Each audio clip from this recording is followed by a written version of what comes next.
Oke, kali ini kita sudah berada di penghujung, yaitu klausul terakhir peningkatan, di mana ini merupakan klausul 10 dari manajemen mutu ISO 9001 versi 2015.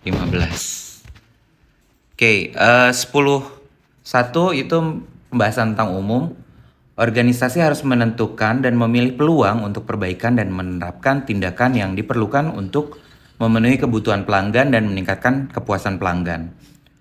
Hal ini harus meliputi yang pertama, meningkatkan produk dan layanan untuk memenuhi kebutuhan serta memenuhi harapan dan kebutuhan pelanggan di masa depan.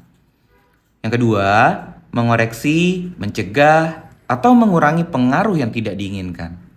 Yang ketiga, meningkatkan kinerja dan efektivitas sistem manajemen mutu. Di sini ada catatan ya, contoh perbaikan dalam mencakup koreksi, tindakan koreksi, perbaikan terus-menerus, terobosan perubahan, inovasi, dan reorganisasi. Nah, kita masuk ke 10.2, ketidaksesuaian dan tindakan koreksi. 10.2.1, ketika ketidaksesuaian terjadi, termaksud yang timbul dari komplain, organisasi harus yang pertama tanggap terhadap ketidaksesuaian dan perlu mengambil tindakan untuk mengendalikan dan memperbaikinya dan setuju dengan konsekuensinya.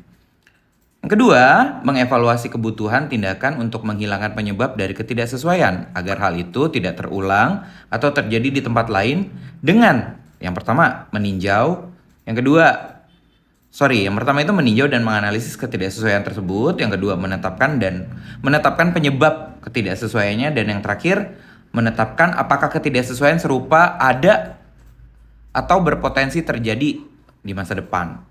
Oke. Yang ketiga, melaksanakan tindakan apapun yang diperlukan. Yang keempat, meninjau efektivitas tindakan perbaikan yang dilakukan. Yang kelima, update resiko dan peluang ditentukan selama perencanaan. Itu jika diperlukan ya. Yang keenam, membuat perubahan pada sistem manajemen mutu jika diperlukan. Tindakan koreksi harus sesuai dengan pengaruh dari ketidaksesuaian yang ditemui. 10.2.2, organisasi harus menyimpan informasi terdokumentasi sebagai bukti. A. Sifat ketidaksesuaiannya dan tindakan berikutnya. B. Hasil dari setiap tindakan koreksi.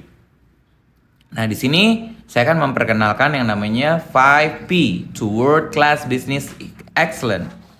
Dimulai dari performance excellence, people excellence yang nantinya ini akan menghasilkan menjadi performance excellence. Kemudian performance excellence program ini jika terus continue itu akan menciptakan proses excellence. Proses excellence akan menghasilkan produk excellence, dan yang terakhir produk excellence itu pasti akan menghasilkan profitability. Nah, ini contoh dari master improvement story. Oke, jadi setiap dari perbaikan-perbaikan gitu ya. Terus dari gitu inovasi-inovasi ini dicatat sejarah-sejarahnya. 10.3 peningkatan berkelanjutan. Organisasi harus terus meningkatkan kesesuaian, kecukupan, dan efektivitas sistem manajemen mutu. Organisasi harus mempertimbangkan hasil analisis dan evaluasi dan keluaran dari tinjauan manajemen untuk menentukan apakah kebutuhan atau peluang yang harus ditangani sebagai bagian dari perbaikan berkelanjutan. Nah, apa sih continuous improvement? Kita akan coba cari tahu ya. Visi itu digunakan sebagai satu penyatu maksud atau yang dikenal dengan bahasa Inggris itu aim, tujuan atau goal, dan sasaran atau objektif perusahaan atau kita singkat dengan AGO. Resource usage ini terkait dengan allocating dan controlling. Nah, ini nanti akan menghasilkan corporate competencies. Dan yang terakhir adalah corporate culture driven. Ini ambil contoh ya, M. Misalnya, M itu apa sih? M itu adalah penjelasan tujuan secara umum.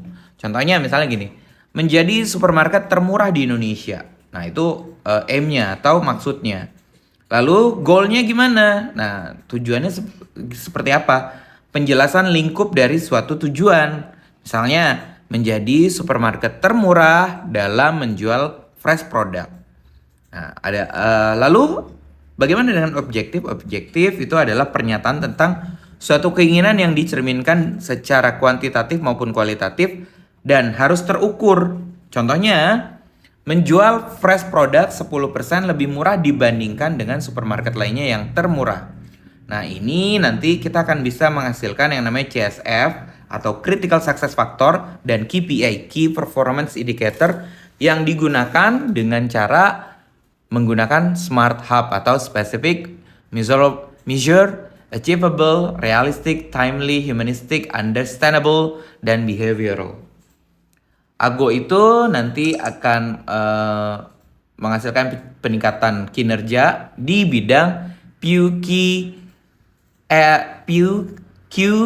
PQCSDME, Productivity, Quality, Cost, Safety, and Service, Delivery, Moral, and Environment. Ini nanti gimana caranya? Ya, kita lakukan yang namanya Delta, 8 langkah 7 alat dengan cara mengatasi 7M, Man, Machine, Method, Material, Mother of Nature, Motivation, Money. Nah, sekarang yang terbaru itu dia 11M, bukan udah nggak 7M lagi. Nah, ini contohnya ya, kita menggunakan isi fishbone diagram atau isi kawah diagram gitu ya. Ini pengkajian internal external faktor, ini MM-nya tadi gitu. Oke, nah ini juga sama.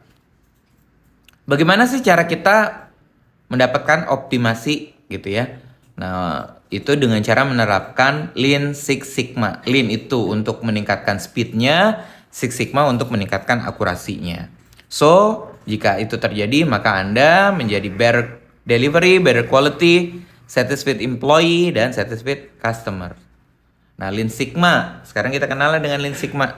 Six Sigma Tools itu ada ANOVA, ada MSA, ada Fishbone Diagram tadi ya. Nah, itu salah satu contoh tools dari Six Sigma. Lalu bagaimana dengan toolsnya Lean? Nah, toolsnya Lean ada Pull Push System atau Kanban System. Ada 5S, ada Visual, ada Quick Changeover gitu ya. Ada TPM gitu. Nah,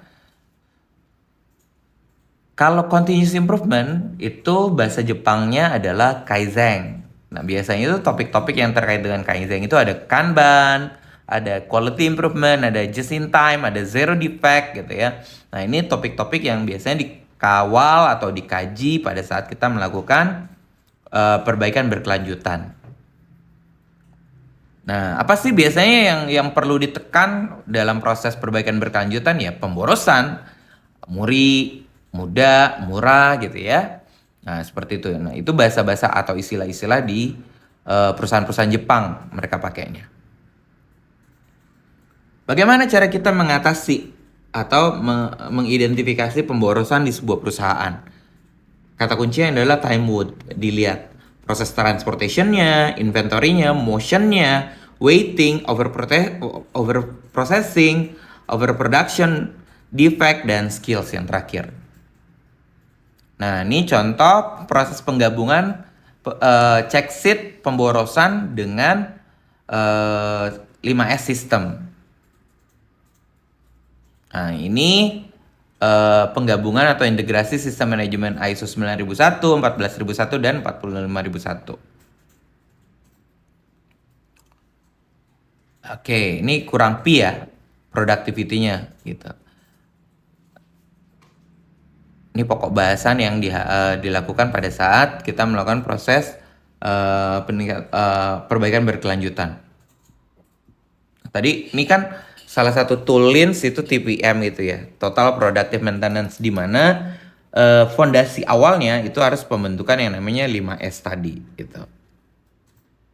Nah, TPM itu ada focus improvement, ada autonomous maintenance, plan maintenance, quality maintenance, development management, education and training, AFIS TPM, safety, atau HSE lah ya, health, safety, and environment. Oke, baik, kita sudah mencapai pembahasan terakhir. Semoga bermanfaat buat kalian.